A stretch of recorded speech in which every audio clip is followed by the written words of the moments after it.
Okay, y'all saw my video. Hey guys, that I posted about the Oklahoma police beatdown of the American veteran.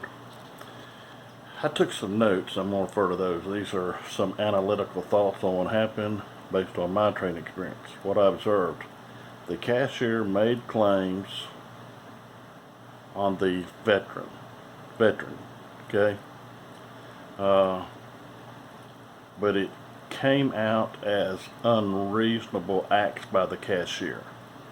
Okay, in other words, she's complaining that the man was verbally combative, that he argued. Well, he was incensed that as not only a grown man, but in front of his wife and children was done wrong, and that this woman was trying to make his wife and child ID, which is ridiculous. I've never witnessed anything like that in my life. So she's got some issues herself just to start with. Okay.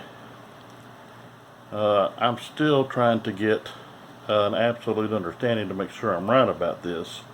Check for yourself. Okay. I know in past times this was true, and I want to verify it, and you feel free to do it.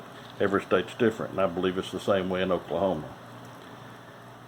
When a man or woman tells you as a police officer a misdemeanor infraction or crime happened, and they did not actually see it themselves, the police officers, then that is for a misdemeanor warrant.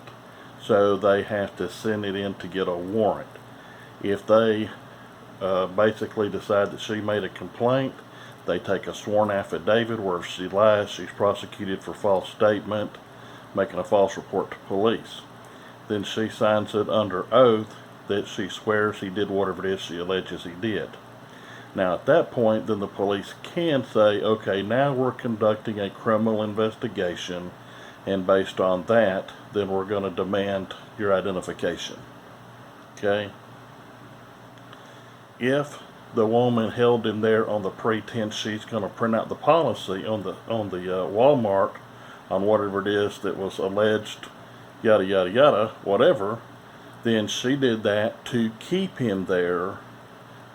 You wouldn't be doing that and trespassing somebody simultaneously, so her story doesn't add up. So he's waiting on this, and she did that to keep him there so that she could get her revenge on him because she was butthurt. And of course the police, male ego, we want to fix her butthurt. We got to look good and powerful and strong in front of her and beat down this American veteran. That's my opinion, but I think it's substantially correct based on the evidence. Now let's go on over here to, I didn't hear anything about a disorderly, which is what that would have been a disorderly conduct. Okay, and that would have required them, and if she said, I told him to leave and he didn't, when the police get there, then they have to say, sir, okay, they want you to leave, will you leave? They have to give him an opportunity to leave, and they didn't. There was no charge or allegation of disorderly conduct. And the police got caught up whispering and talking back and forth to each other and huddling and trying to come up with a brain trust on how can we twist and turn this into something where we can show that we're powerful and strong and beat down this police. And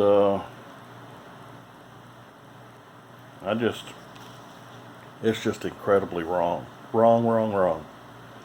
And I listened to local television stations in the area, and they released the statement that the police department released. And if you listen to the statement they did, you go and read Oklahoma law, and you look at what happened, and jot down or put it on where it'll closed caption. No, it ain't closed caption, is it? Anyway, it's where it gives the everything out on the bottom of the screen they're saying.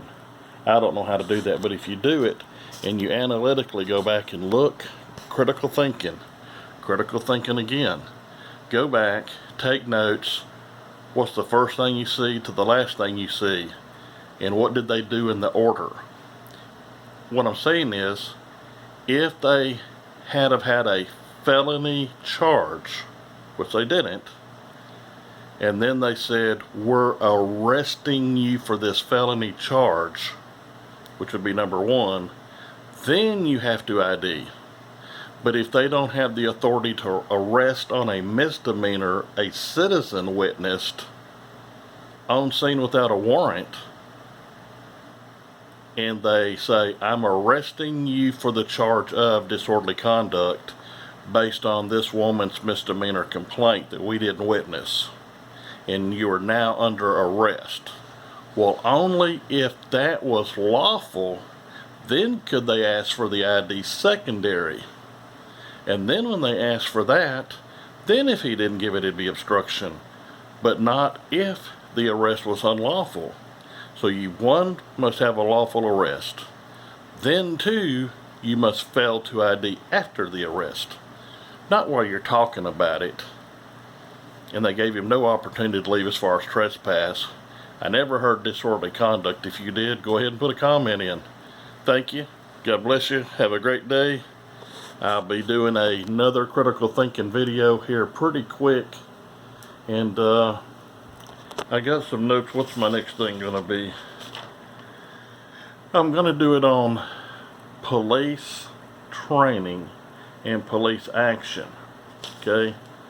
And then I'm going to do a critical thinking. So those will probably be the next two I do unless something big comes up. Thank you. God bless you. Have a great day.